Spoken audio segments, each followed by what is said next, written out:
नेत्र के अधीन है। अब लो, माने नेत्र ज्ञान के अधीन है, रूप का उदय और विलय ज्ञान के अधीन है, नेत्र के नहीं।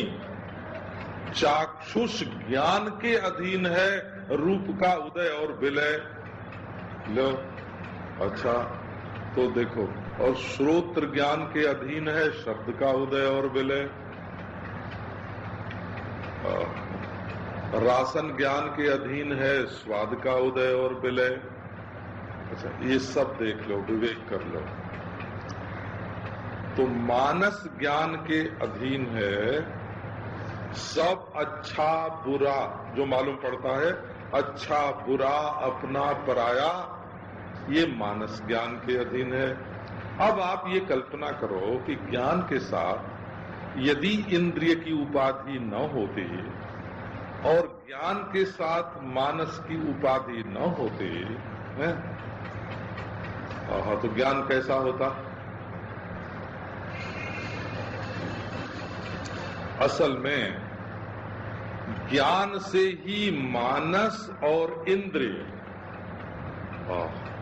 ये भी दोनों ज्ञान के ही आकार हैं, और इनसे जो सृष्टि मालूम पड़ती है वो भी ज्ञान का ही आकार है।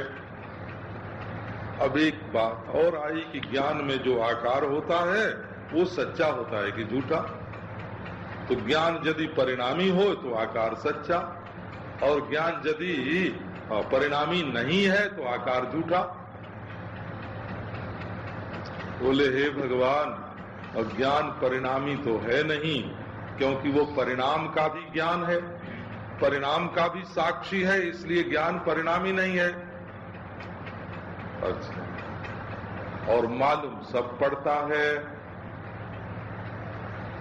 तो झूठा होना चाहिए। कब झूठा होता है और मालूम पड़ता है तो इसको क्या बोलना चाहिए?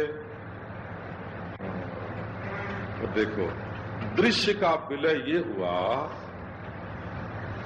कि स्वप्रकाश अधिष्ठान से पृथक सत्य दृश्य नहीं है।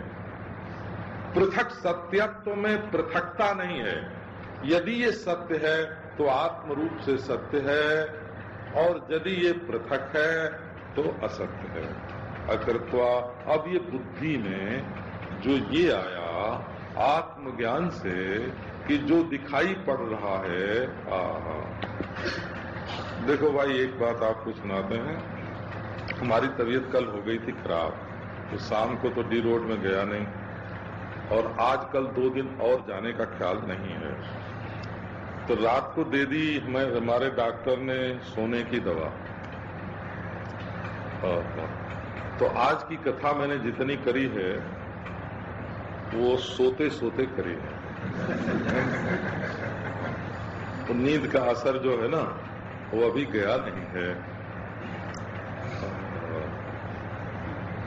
तो सोते सोते जो कथा करता हूं उसमें क्या विशेष होता है बताऊं? उसमें ये विशेष होता है कि पहले की सुनी हुई जो बातें हैं ना उनको याद कर करके कह देता हूं, और जिस दिन बुद्धि जागृत होती है उस दिन नई बात आती है। तो आज आपको बचपन की सोची हुई बात, हमारे पास एक लाल कापी रखी हुई है, उसमें उस समय जो मैं सोचता था उसको थोड़ा थोड़ा नोट करता था। अब उसमें क्या है उसको तो जब कोई समझदार आदमी पढ़ेगा तब मालूम पड़ेगा। उसमें हमारे मनन के नोट हैं, मनन। तो आपको देखो, हमने आज की कथा स्मृति प्रधान सुनाई, ज्ञान प्रधान नहीं, स्मृति। जो याद आया सो सुना दिया। देखो, आवाज में भी जोर नहीं लिया, है ना। और इस तन मन का कौन भरोसा, आप जानते हो। आज सवेरे इन्होंने लिया ब्लड प्रेशर, तो नॉर्मल आया। तो अभी पट्टी तो बंधी हुई थी। मैंने कहा अच्छा एक बार फिर लो, तो महाराज एक बार फिर लेने को कहा, तो ऊपर वाला 20 ज्यादा और नीचे वाला 10 कम। तो नीचे वाला 10 ज्यादा, ऊपर वाला 20 ज्यादा। तो कहिए क्या हुआ? ये भाई इसी का नाम है टेक्निक। हमने जानबूझ के बढ़ा दिया था, जानबूझ के बढ़ा दिया था वो। और डॉक्टर को तो मैंने एक दिन ऐसा किया तो वो पूछने लगा कि आपने क्या किया, आपने क्या किया, ये कैसे हो गया? तो डॉक्टर अलमस्त ने लिया दिल्ली में। तो मैंने कहा फिर लो डॉक्टर, अलमस्त ही था और फिर लिया तो बढ़ गया। तो भाई ये जो डॉक्टर लोग जांच पड़ताल करते हैं वो भी 5-10 मिनट में अदल बदल जाता है, ऐसा नहीं है। वो शरीर की स्थिति से इस पर ज्यादा अभिमान करने की जरूरत नहीं है कि हमारा ऐसा है, हमारा ऐसा है। अरे डॉक्टर लोग भी तो है ना। सीताराम। तो आप लोगों को ये जो कथा सुनाई ये नींद में सुनाई, और आज और कल 2 दिन अभी डी रोड शाम को नहीं जाएंगे, परसों बुधवार को जाएंगे हैं? और यहाँ तो ऐसा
निर्भयमभयं भाति रूपो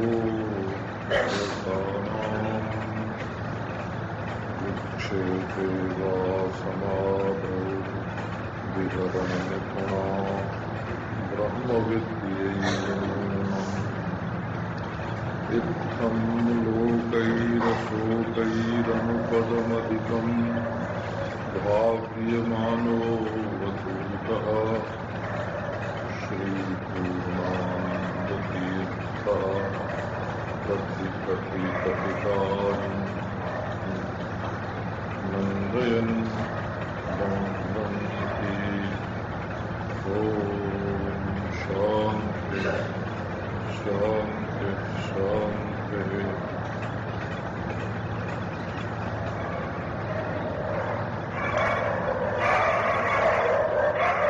कृत्वा दृश्य विलयम्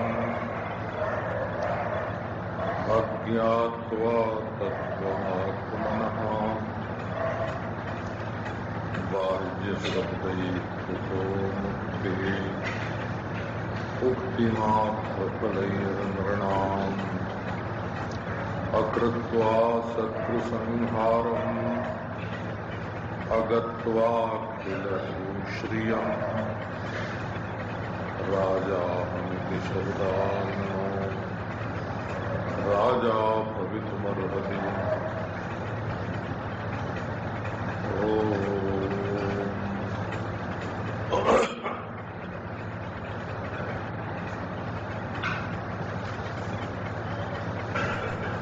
आचार्य ने एक दृष्टांत दिया।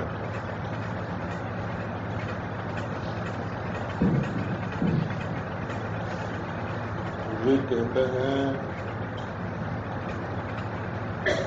कि शत्रुओं का तो संहार न करे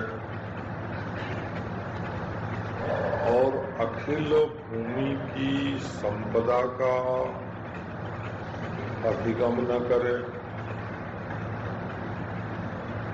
और मुंह से बोलता रहे कि मैं राजा हूँ राजा, मैं राजा हूँ राजा, तो केवल मुंह से राजा बोलने से कोई राजा नहीं हो जाता। इसी तरह ब्रह्मानुभूति के लिए भी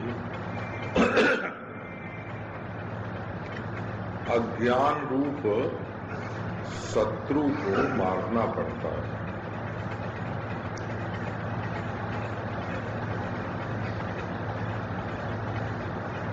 और एक विज्ञान से सर्व विज्ञान की प्रतिज्ञा के अनुसार प्रज्ञान ज्ञान ब्रह्म से अतिरिक्त दूसरी कोई वस्तु नहीं है, ये निश्चय करना पड़ता है। तो वेदांत में दृश्य विलय शब्द का अर्थ है कृत्स्नस्तु प्रज्ञान घन एवं, ऐसा घनीभूत प्रज्ञान है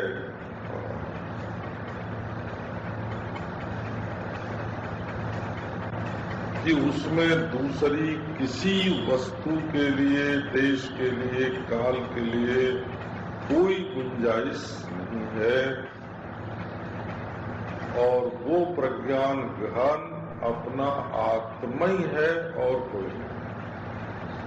इस निश्चय की आवश्यकता है। हमारे एक मित्र थे, वो प्रज्ञान घन शब्द का जब हिंदी में अर्थ करते थे तो कहते थे ठसाठस, घन के लिए ठसाठस आत्मा, ठसाठस ब्रह्म, ऐसा भरा हुआ है कूटस्थ कि उसमें दूसरी किसी वस्तु का प्रवेश, अवस्थान, गति,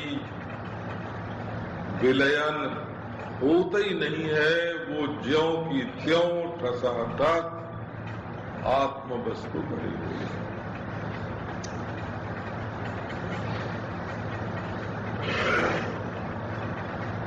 जैसे कार्य कारण सिद्धांत में या व्यष्टि समष्टि सिद्धांत में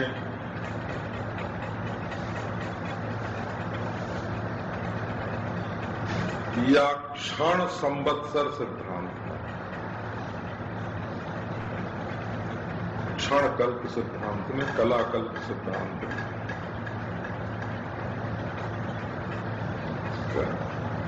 आप देखो, आपके पास 4 चवन्नी है कि 1 रुपया है। अब हम तो पुराने हिसाब से बोलते हैं क्योंकि आजकल हमको हिसाब मालूम नहीं। अच्छा, तो आपके पास 100 नए पैसे हैं कि 1 रुपया है? बोले भाई हमारे पास तो 1 रुपया है, 100 पैसे तो नहीं है। बोले इस 1 रुपए के नोट में 100 पैसे शामिल है, तो क्या 100 रुपए के नोट को 100 टुकड़े कर दें तो 100 पैसे निकलेंगे उसमें से? 100 पैसे नहीं निकलेंगे। वो 100 पैसे कल्पित रूप से कागज के नोट में रहते हैं, उसको कल्पना बोलते हैं। आप 1 रुपए के नोट में 100 पैसा मानते हैं कि नहीं? 100 पैसा तो मानते हैं। तो क्या उसमें 100 पैसे का वजन है कि उसको फाड़ के 100 पैसे उसमें निकाले जा सकते हैं कि नहीं? ये एक मान्यता स्वीकार कर ली गई है कि इसमें 100 पैसे हैं।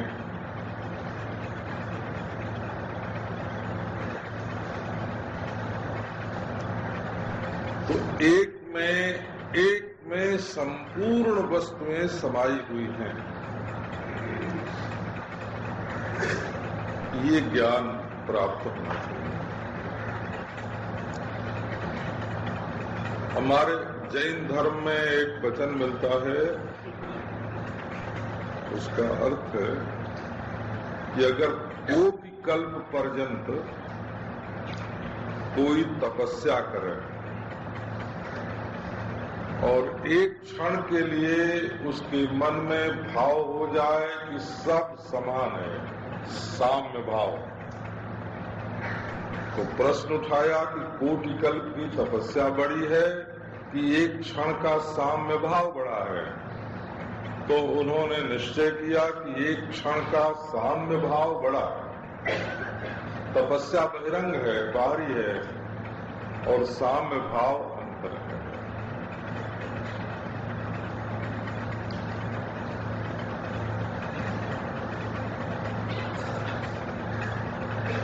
तो कार्य का कारण में विलय एक दूसरी प्रक्रिया है, और जागृत, स्वप्न, सुषुप्ति, इन तीन अवस्थाओं का महाजागृत में विलय एक अद्भुत प्रक्रिया है। आत्मदेव के महाजागृत में जागृत, स्वप्न, सुषुप्ति करोड़ों भाषित हो रही हैं। ये महाजागृत अपने आत्मा का स्वरूप है।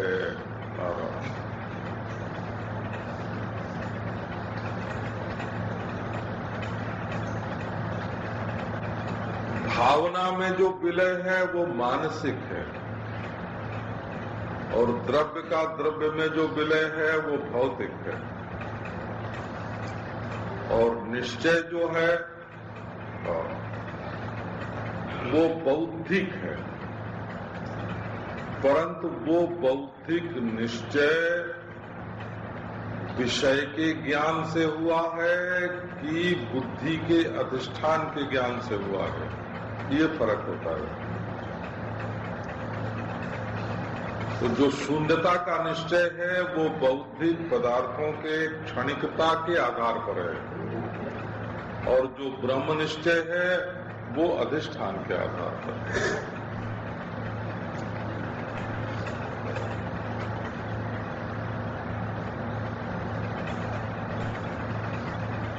अकृत्वा दृश्य विलयम,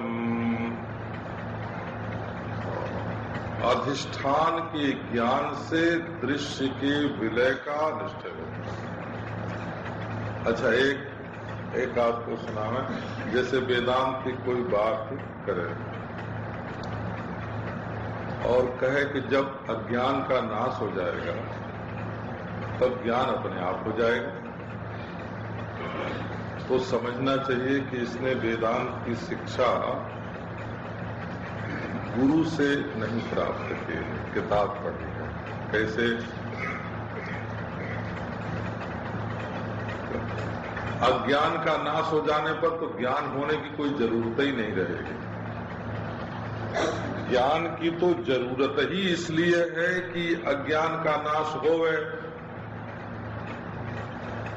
तो अज्ञान दशा में ही तत्वमस्यादि महावाक्य क्रियाशील होकर ब्रह्मात्मैक्य प्रमा उत्पन्न करते हैं, और उसकी उत्पत्ति के साथ अज्ञान मिट जाता है। तो ये कोई कहे कि पहले अज्ञान मिट जाएगा तब ज्ञान होगा, तो ज्ञान की जरूरत क्या है? ज्ञान की जरूरत तो है ही इसलिए कि हमारा अज्ञान मिट जाए।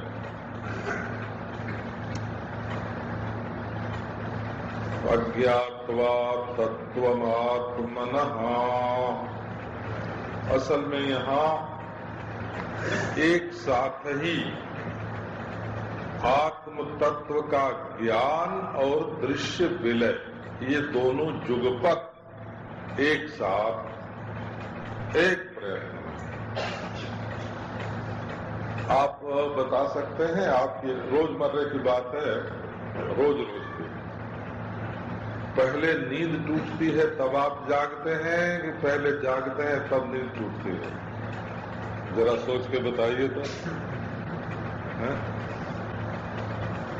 पहले नींद टूट जाती है तब जागते हैं कि पहले जाग जाते हैं तब नींद टूटती है?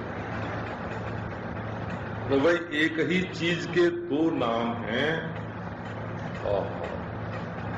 जाने वाले की पहलू से उसको बोलते हैं नींद टूटना, और आने वाले के पहलू से बोलते हैं जागना। ये ठीक एक ही क्षण के दो नाम हैं।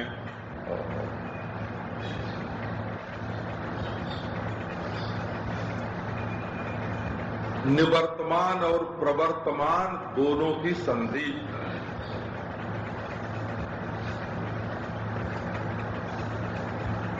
जाता हुआ क्षण और आता हुआ क्षण दोनों की संधि में क्या है? चुनौती है गणितज्ञों के लिए। क्या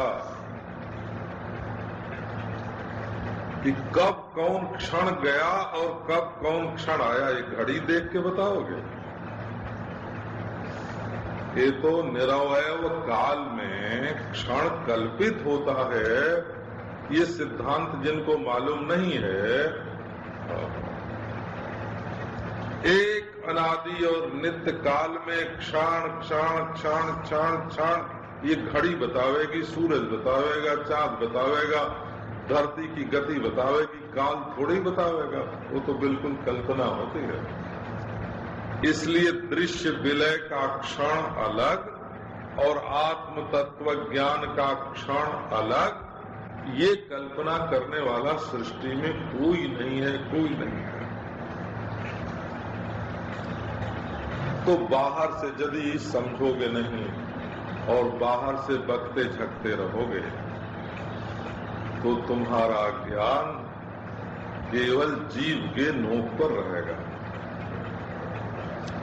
वो बाचा ज्ञान होगा, सच्चा ज्ञान नहीं होगा। गोस्वामी तुलसीदास जी ने कहा है कि बात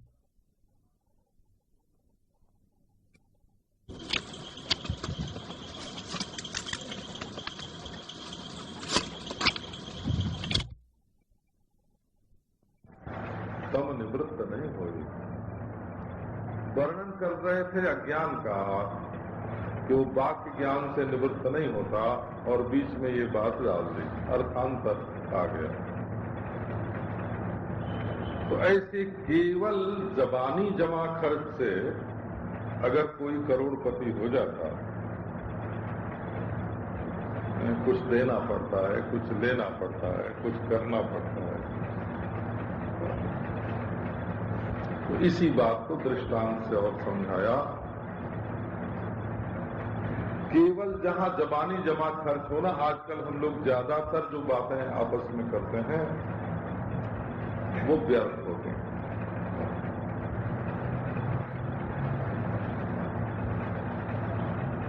न अमेरिका पर काबू कर सकते हैं, न रूस पर काबू कर सकते हैं, पर बात रूस और अमेरिका के ही करते हैं।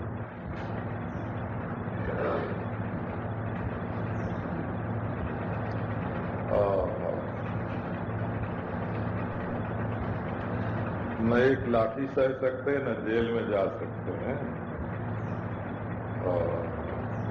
और बड़े बड़े त्याग बलिदान की चर्चा करते हैं।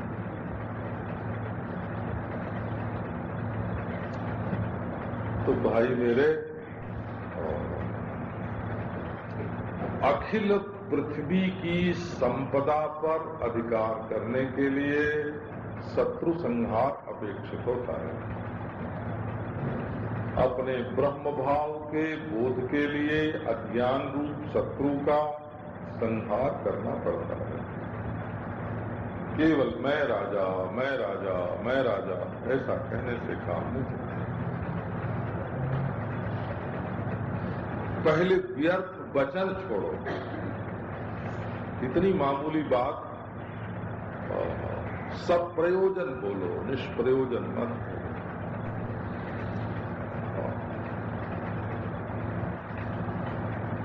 व्यर्थ कर्म छोड़ो, व्यर्थ भोग छोड़ो, व्यर्थ दर्शन छोड़ो। व्यर्थ तो छोड़ो, सार्थक रखो, है ना। दुकान पर कोई ग्राहक आवे तो उससे बात कर लो, बहुत बढ़िया, पर ग्राहक से माल की बात तो करो। ग्राहक से राजनीति की चर्चा करने में क्या फायदा है? वो समझेगा कि ये हमारी पार्टी का नहीं है तो तुम्हारी दुकान से सौदे की नहीं राजनीति की बात। अब जैसे हम लोग हैं ना बाबा जी लोग, अगर हम किसी पार्टी की ओर से बात करना शुरू करते हैं तो दूसरी पार्टी के जजमान हमारे पास नहीं फंसेंगे हो, है ना? वो कहेंगे अरे ये तो पार्टी बंदी में पड़ा हुआ है। तो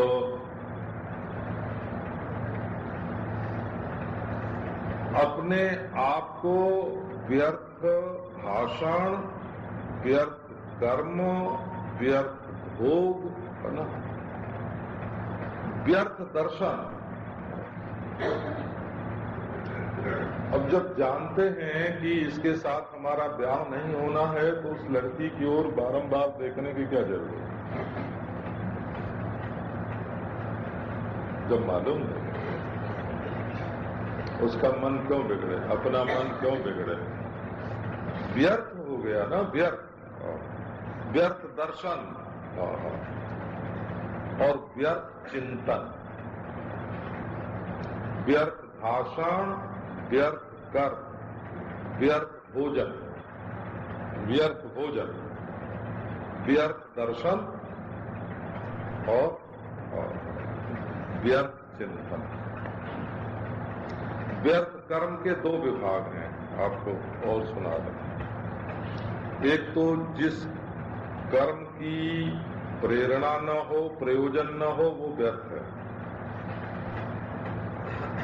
और दूसरे चेष्टाएं जो शरीर से होती है ना, जैसे कुर्सी पर बैठ के पांव हिलाना, है ना,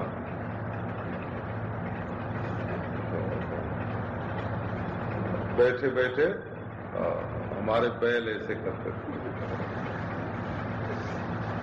बैल झूमते थे, ऐसे झूमना, आगे पीछे होना, है ना, अपने हाथ को पांव पर रख के उसको दबाते रहना,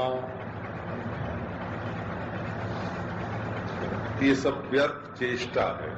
तो व्यर्थ कर्म दूसरी चीज है, वो मनुष्य के निकम्मेपन का सूचक है।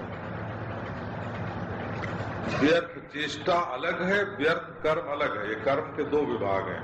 चेष्टा अपने शरीर में होती है और कर्म दूसरों के लिए होता है, दूसरों के साथ होता है।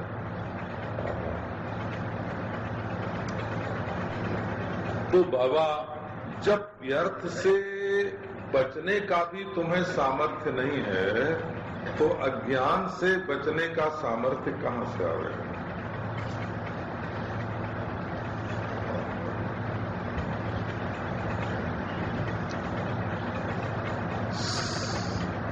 इतना कीमती समय मिला। आप जानते हैं, एक करोड़पति मरने लगे,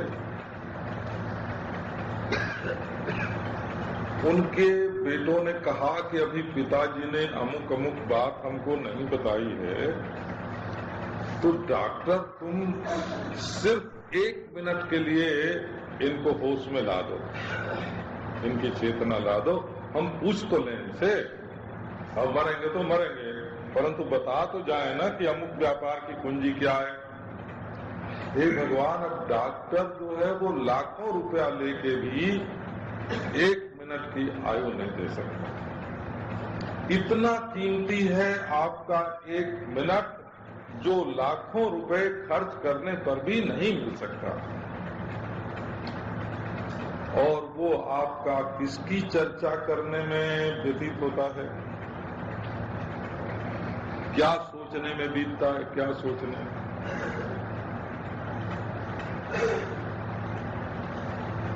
बड़ी कीमती और हीरा मिला है वो, मेरा हीरा हेराए गयो कचरे में।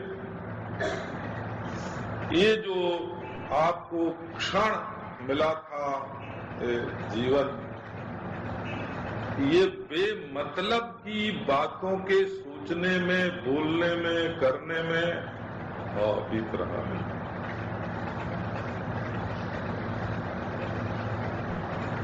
एक आदमी भूखा मर रहा है और एक आदमी को अपच हो रहा है। तो अपच होने वाले का कर्तव्य कुछ है? वो यही है कि वो इतना ही खाए कि उसको अपच न हो और दूसरे भूखे को भोजन मिल जाए।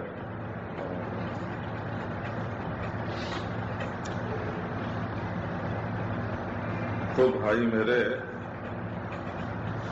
प्रयास करना चाहिए। उक्ति मात्र फलई ही केवल परिश्रम, बोलने का श्रम। जिह्वा सा दारदुरी के वो जीव मेढकी के जीव के समान है, जो परमात्मा की चर्चा में नहीं लगती। रसना सापिन, तुलसीदास ने लिखा है, रसना सापिन बदन बिल जेन जपहि हरिनाम। जो ईश्वर की चर्चा नहीं करते हैं उनकी रसना सापिन है, वो काटेगी दूसरे को, और वो मुंह के बिल में रहती है। मुंह के बिल में क्या रहती है कि जीभ सापिन, और जब बोलती है तो दूसरों को काटने के लिए, दूसरों को डसने के लिए बोलती है। तो उक्ति मात्र फलेन्द्र नाम, केवल बोलने की तकलीफ जो है, कुछ करके तो देखो। भर्तृहरि ने कहा भोग ही करो, उसमें तुमको सुख तो मिलेगा, पर भोग तो करो।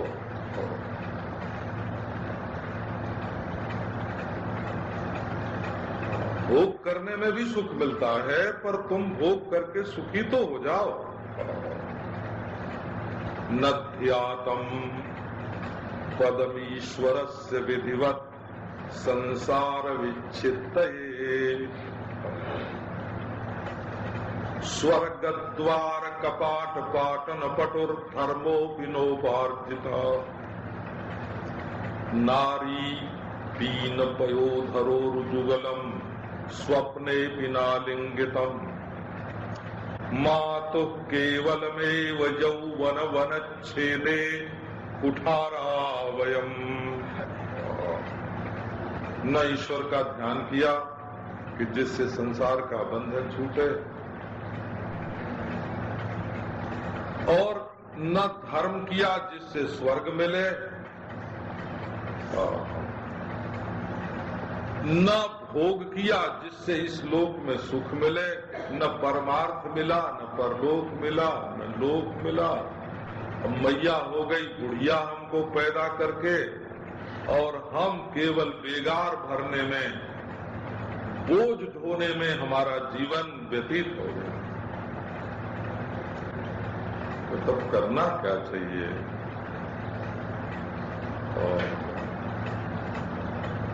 आप्तोक्तिम खननम तथोपरिशीलाद्युत्कर्षणम स्वीकृतिम निक्षेप समपेक्षते न हि बहिः शब्दैस्तु निर्गच्छति, तद्वद् ब्रह्म विदोपदेश मनन ध्यानादि विर्लभ्यते। माया कार्य तिरोहितम स्वममलम तत्वं न दुर्जुक्तिभिः, माया कार्य तिरोहितम स्वममलम तत्वं न दुर्जुक्तिभिः। भाई देखो, दाल की खाल निकालने से और बेकायदे अकल लगाने से, अकल भी जब कायदे से लगाई जाती है तब काम बनता है। जो कांदिशीक तर्क है, भटकता हुआ तर्क, कांदिशीक माने भटकता हुआ, इधर जाए कि उधर जाए, ये नहीं मालूम है कि हमको क्या सिद्ध करना है, कहाँ जाना है, और दूसरे की बात काटते जा रहे हैं। इसको बोलते हैं कांदिशीक तर्क है। किस लक्ष्य को सिद्ध करने के लिए तर्क कर रहे हैं, ये तर्क करने वाले को मालूम नहीं है। कि हम तो सामने वाले की बात काटेंगे, हम तो सामने वाले की बात काटेंगे। तो ऐसी बातों से, ऐसे तर्क वितर्कों से परमात्मा की प्राप्ति नहीं होती। देखो, असल में बात क्या है कि हम इस विषय को पहले अच्छा समझते थे, अब थोड़ा भूल गया। वो क्या है कि पहले अभी बंबई में आने से तो बिल्कुल ही भूल गया। पहले गांव में जमीन होती थी ना, तो किसी को मकान बनाना होता तो हम जाके उसका पिंड शोधन करवाते। कितनी लंबाई होगी, उस आदमी जिसको मकान बनाना होता उसके हाथ से मकान की कितनी लंबाई, उसकी कितनी चौड़ाई है, और उसका दरवाजा किधर ठीक रहेगा, तो वास्तु शास्त्र के अनुसार उसमें एक बात और करनी पड़ती थी। उसको बोलते थे शल्य शोधन।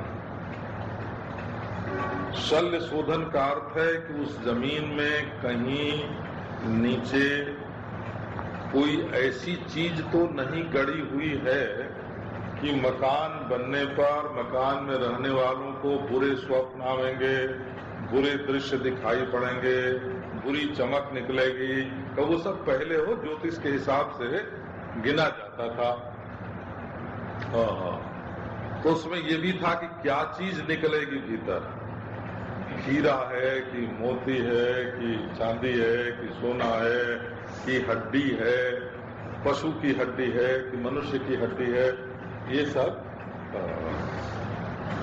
तो वो तो हमको आता नहीं है। अब वो बोला, ये तो हम बच्चेपन की बात बोलते हैं। नहीं कोई खजाना पूछने आ जाए कि हमारे घर में खजाना गड़ा है, तो वो हम नहीं जानते हैं। पहले हमारे बाप दादा ये काम करते थे, तो देखते देखते हम उसको समझ गए थे कि ये कैसे बताते हैं। तो नारायण आप तो किं खननम, आपको करना क्या है कि आपके इस शरीर के भीतर एक खजाना है, निक्षेप है, वो अर्थन्यास है। हमारे गांव की तरफ इसके लिए ऐसा शब्द है कि खड़ी हिंदी वाले भी नहीं समझे। वो शब्द है चहबच्चा। इनके घर में चहबच्चा गड़ा है और खूब बढ़िया नीचे चूने का फर्श बना के और उसका कुंड बना के और उसमें इतना बड़ा खजाना भरा हुआ है और कि अनगिनत लाखों करोड़ों में भी गिन नहीं सकते। अभी हमारे मित्र हैं, उन लोगों को शक है कि हमारे घर में चहबच्चा गड़ा है, अलीगढ़ जिले में है। वो बेचारे गरीब तो हो गए हैं लेकिन अपना मकान नहीं छोड़ते हैं, उसी में फंसे हुए हैं। कहते हैं कि कभी न कभी तो वो निकलेगा ना, तो हम फिर धनी हो जाएंगे।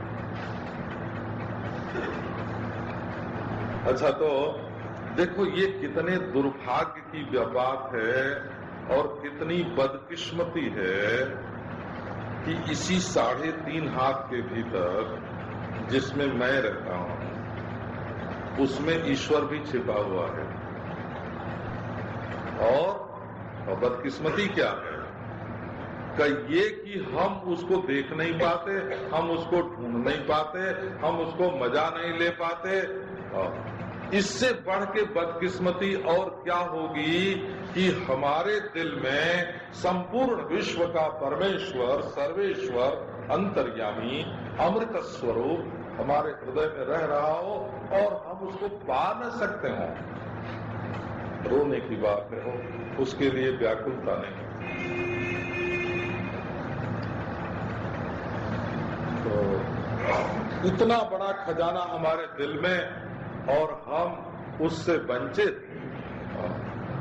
गोविंद, तो पहले विश्वास करो, आप तो आप्त पुरुष जो है, आप्त माने विश्वसनीय है।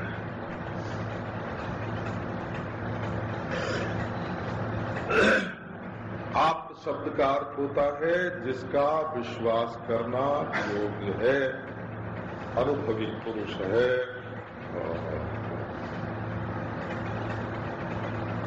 देखो, आप प्रेम कुटी से बाहर निकलो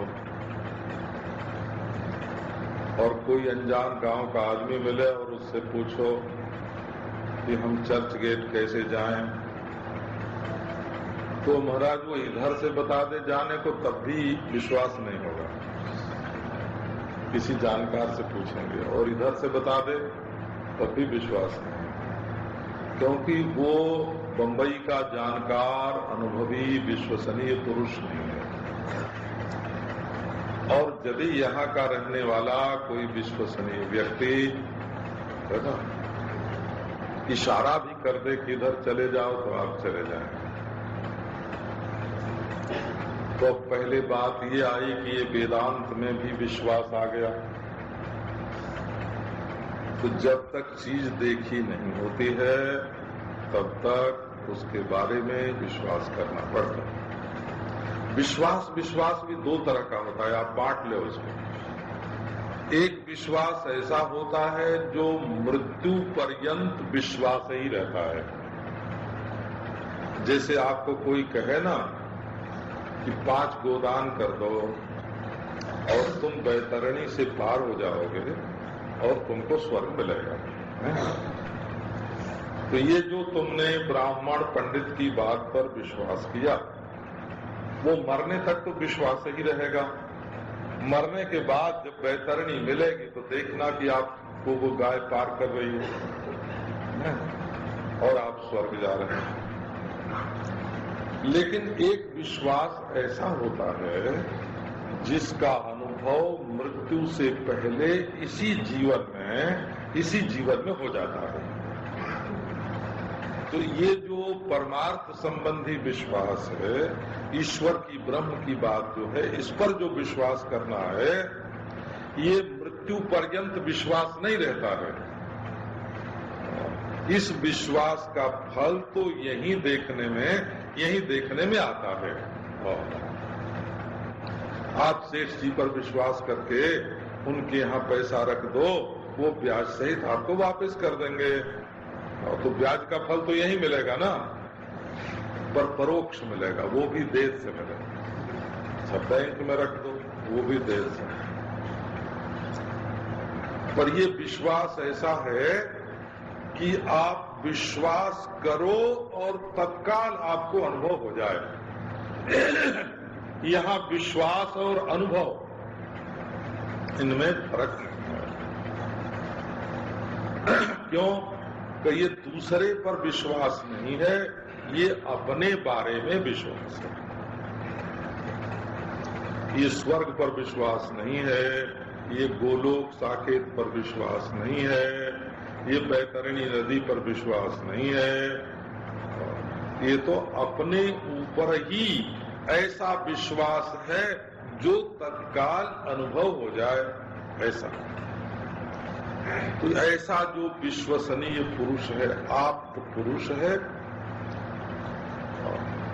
उसकी जो उक्ति है उस पर विश्वास करके आप चलिए। और उसके बाद खननम, कोई जहां आपके घर में खजाना रखा है, तो जो विश्वसनीय पुरुष है, एक मंदिर था, उस पे लिखा हुआ था वो, जो उसकी बही खाते में लिखा हुआ, 14 जनवरी 12 बजे दिन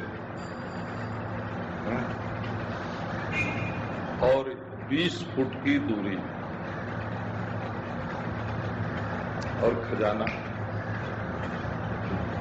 और लो,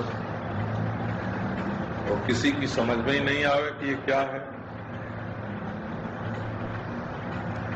तो जानकार आदमी ने कहा कि अच्छा 14 जनवरी आने दो, फिर बताएंगे। 14 जनवरी आ गई, बोले अच्छा भाई 12 बजने दो, 12 बजा। बोले अब 20 फुट इसकी परछाई जहां पड़ रही है ना, मंदिर की परछाई, 20 फुट दूर नापो, परछाई को 20 फुट नापो। ये भगवान 20 फुट नाप के खोदा गया तो वहां से खजाना निकल गया। जानकार था, अनुभवी पुरुष था। रोज रोज छाया बदल जाती है ना, गर्मी में किधर गई, जाड़े में किधर गई, बरसात में किधर गई। नहीं, 14 जनवरी की छाया चाहिए उसके। हे भगवान, ऐसे निकल गया खजाना, निकल गया। तो खोदना पड़ता है, और उस खजाने के ऊपर जो शिला आदि रहती है ना, शिला आदि पत्थर रखा हुआ है, उसको हटाना पड़ता है। और फिर ये हमारे हक का है, हमारा हक है, स्वीकृति होती है। तो ये जो खजाना है उसको कमाई करना नहीं पड़ता, दूसरे के घर से लाना नहीं पड़ता, उसको बनाना नहीं पड़ता, केवल उसके बारे में जानकारी और जो उस पर पर्दे हैं उसको फाड़ देना, बस इतनी ही जरूरत पड़ती है। आप निश्चय करो कि वो परमानंद का खजाना आपके शरीर के भीतर, दिल के भीतर है, और उसका खनन क्या है, खोदना क्या है। खोदना यह है कि आप भीतर प्रवेश कीजिए और उस पर जो पर्दे हैं, आवरण हैं, उनको आप फेंक दीजिए, हटा दीजिए। और अरे ये तो अपना आप ही है, बस मिल गया।